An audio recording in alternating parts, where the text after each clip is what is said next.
Good YouTube, Quinn Wade coming to you with that instant basketball analysis. This time is on the New Orleans Pelicans beating the Minnesota Timberwolves. Y'all gonna find this on YouTube analysis playground on there exclusively. I would say this was a good game, and it seemed like the Minnesota Timberwolves was gonna win it. The drive by DiVincenzo, the three by Jaden McDaniels. It looked like they was gonna be able to pull this one out and win it. And then the Pelicans came back and got some buckets. And let's talk about that. 119, 115. The Timberwolves go to 40 and 31 and 20 and 16 at home. The Pelicans go to 19 and 51, 7 and 28 on the road. The series is tied 1-1. They do play again on the 21st of this month, which is tomorrow. And that will decide who wins the season series between these two. Remember, Minnesota needs these wins because they're trying to avoid the play-in tournament or just make it in general, so they can have a chance to make the playoffs. And the Pelicans are basically out of it, but they still can beat them and make it harder for them to have that play-in or playoff spot, which shows you that the urgency has to be there for the Timberwolves next time. But Minnesota won the first quarter 30-24. New Orleans won the second quarter 38-31, and then they won the third quarter 34-30. And then the Minnesota Timberwolves was 24-23 when they won the fourth quarter, but it didn't matter because the Pelicans already had a lead and they just trimmed it a little bit, and that was really it.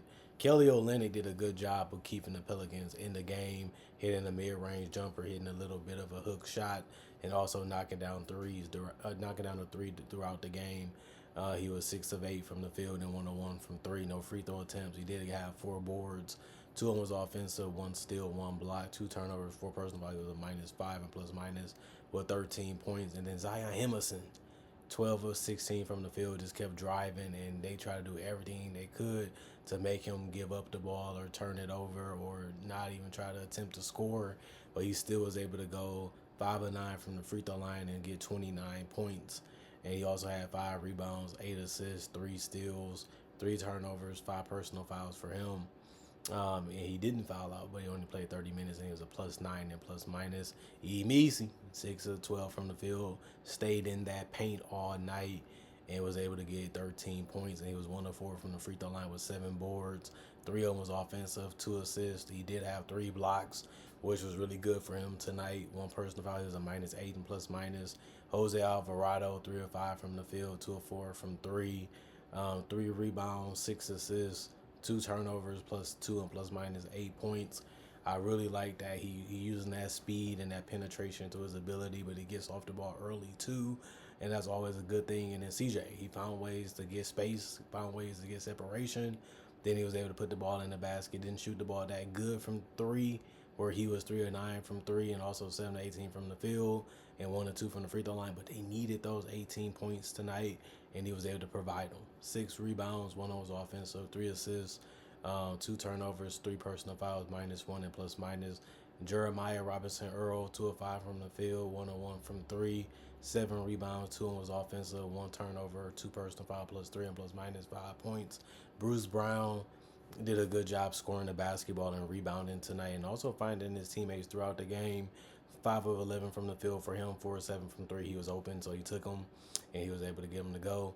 1 of 2 from the free throw line, 7 boards, 3 was offensive, 6 assists, 1 turnover, 4 personal foul, +9 and plus minus, and 15 points. And Jordan Hawkins had 13 points. He was 4 of 10 from the field, 2 of 6 from 3, and 3 of 4 from the free throw line. He was just ready to score anytime he got the basketball, and that was a good thing to see. 6 rebounds, 1 assist, 1 steal, 1 block, 1 turnover.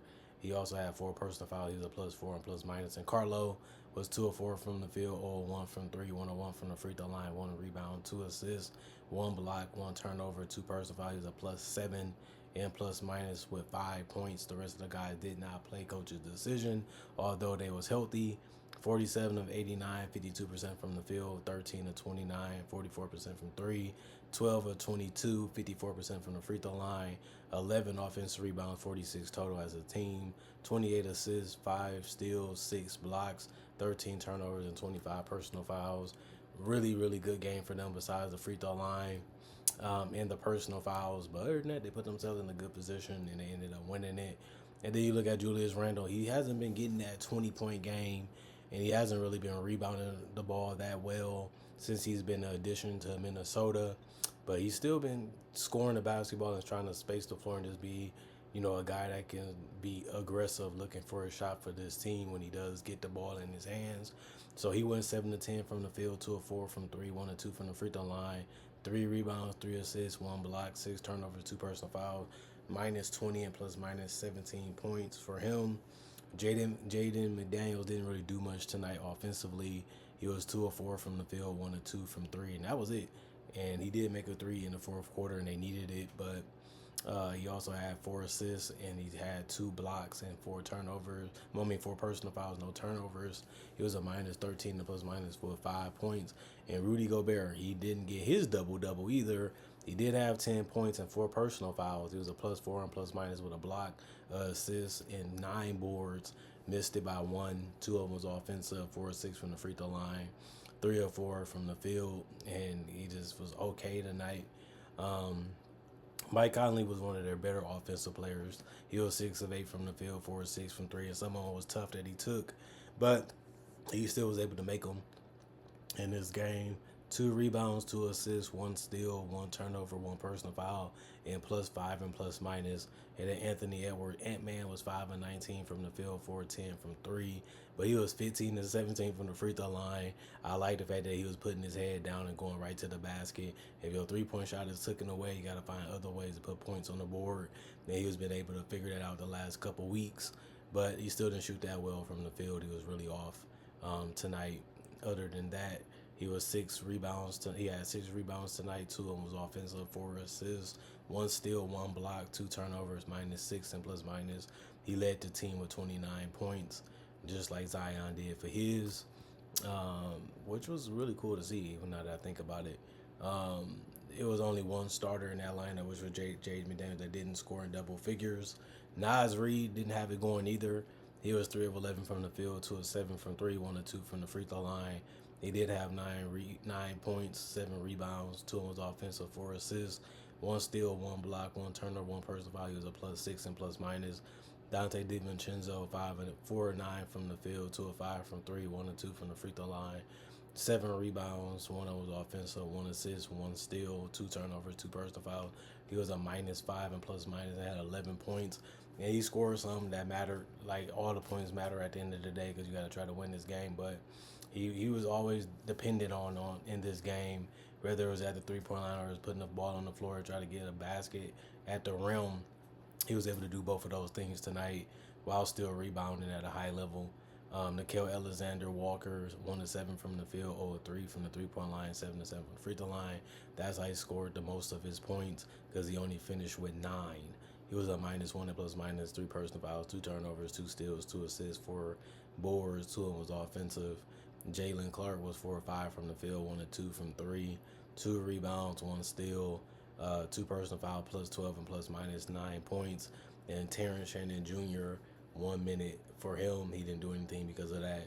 -2 and plus minus. The rest of the guys did not play. Coach's decision.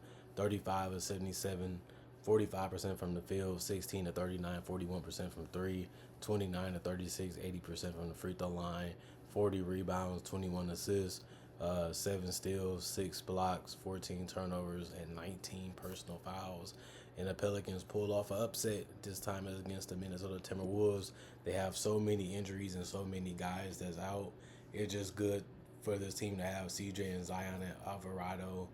And obviously Eves and those guys are still going to go out there and compete. You still got Jordan Hawkins, who's a good player too. That's been good since they got him. Bruce Brown, he can get points and find other ways to impact the game too, like he has done throughout his career when he's healthy. They still got some guys. The Pelicans are a deep team. They do have a lot of talent when they're fully healthy. The problem is they're not really fully healthy at all this year, and the injuries continue to pile up for them. But they continue to find ways to compete. They continue to find ways to win games, even though they haven't won a lot. But it's still fun to watch the team, mainly because of Zion and what he tries to do and how hard it is to stop him, and how good his handle has been, how good his drives are, how good his patience is, and how good he just is at the game of basketball. But you can say the same thing about Anthony Edwards. You know he's not going to win anything. You know he's not going to do anything crazy besides go for big games. And if he don't go for big games, they're going to lose because he didn't. That's just how it goes when you have the type of talent that both of these two teams have around their stars. But we'll see what happens with their rosters in the future. We're going to see if they can go all in with both of these guys or get rid of them because they can't. And that's just how the game goes. Either you can win with them or you just don't. And then you got to find another guy to try to convince that you can win with them again. It's an endless cycle that makes it fun and good to talk about. It's fun to dream about, fun to think about, and fun to anticipate. But honestly, both of these teams are not in the position that they need to be to keep their stars, and they're going to be in tough situations to get other stars to want to play with them because most guys are going to come there for the money. If they can't get the money, they're just going to go to a different team that's more competitive. But these teams have got a bunch of young talent, a bunch of guys that can play, and it just was a fun game because of that. And the Pelicans, man, it's just crazy how bad the season has turned out for them. Losing Trey Murphy also last game. It's just very, very sad to see this, but it's just good to see them get a win the next time they go out and play another game, showing you that you can't make excuses. We all professionals, even if we cover in the game. But I do want to give them some love because I like what they've been doing. I like how they've been handling it, and they're still going to have to look at it that way, even though they don't want to. It's just the reality of the situation. Comment, like, subscribe, share, hit the notification bell for more dollars. And if you're new to the channel, I do conversation videos just like this about various different NBA only content. And I also do breakdowns for real footage of legends, current legends, rookies, and also future stars. Not only that, I do my draft and draft coverage. You can follow me on social media to see some other things that I like to do besides NBA content that's on my channel. I also got my email on my channel if you want to contact me for any reason. I got it on there for that. And not only that, hope you guys enjoy your day. Hopefully you guys are doing good. Hope you guys are staying positive. Hope you guys are grinding because the weekend is almost here already. So that'll give you guys a break to enjoy life a little bit more. And not only that, thank y'all for appreciating the content for what it is and enjoying it, coming back each and every time to watch it and see what I have to say. That's very fun to make content that I love to make and give it to y'all and see that y'all feel the same way that I do. That's the best feeling in the world to me, and it's cool to do it each and every time and each and every day since I'm going 7 days a week, and it's fun doing that because there's just so much games and so many things to see and talk about. Why not just go out there and do it like just talking to y'all in person? If I go to work, if I go to school, I'm going to be doing it there anyway, so why not just do it on the internet the same type of way, the same type of mentality? Is nothing different besides the person just ain't there. They'll just be in the comment section and that's the only difference. But you can still hear and see what they got to say. But other than that, thank y'all for watching. Thank y'all for checking it out. Quinn Wade signing out for now. I'll be back later today on Thursday with more analysis and see y'all hopefully later today.